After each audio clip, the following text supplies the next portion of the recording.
You're watching the SEGADriven YouTube channel, and it's back to our Sonic Amateur Games Expo 2023 coverage. In this video we're taking a look at Sonic Test Labs, developed by Michael for Numbers.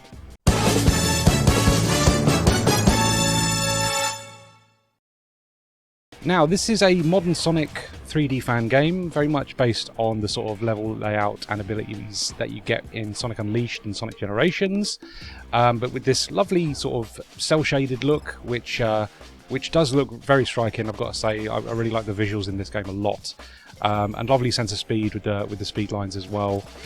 Just a really great looking game, and yeah, it certainly takes your breath away when you first look at it. And I think if you are interested in modern Sonic and just the way this looks, it's definitely worth a play for that alone, because yeah, visual presentation is absolutely stunning in this.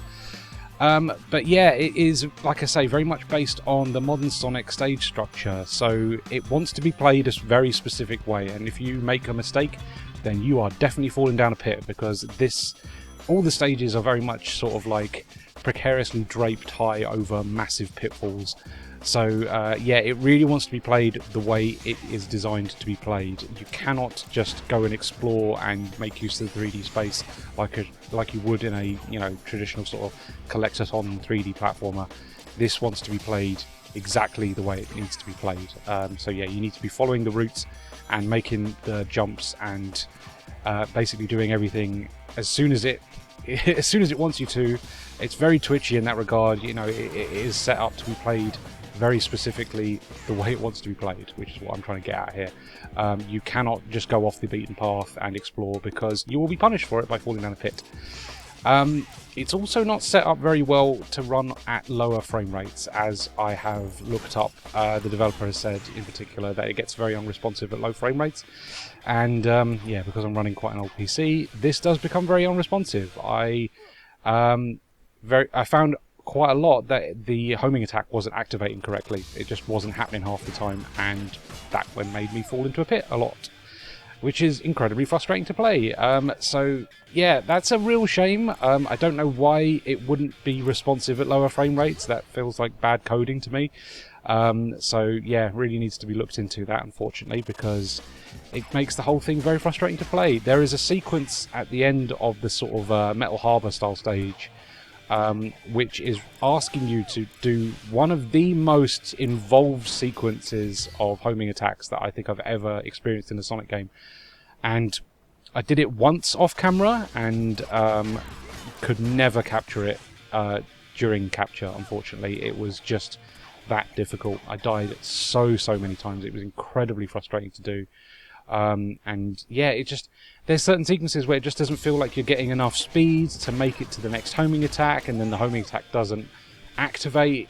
Very annoying. Sometimes you'll homing attack enemies and you'll take damage, which I've seen another player has also experienced, and they're running on things at locked 60 FPS, which is really worrying, Just lots of performance issues on this, unfortunately. It's just, yeah, like I say, a lot of it is down to my old PC, and if it's running at a lower frame rate, then it's going to be dropping inputs, because, as the developer has stated, this is meant to be played at a higher frame rate because of that issue. But yeah, it's really frustrating. It's really frustrating. I want to experience more of this, because I really like the way it looks.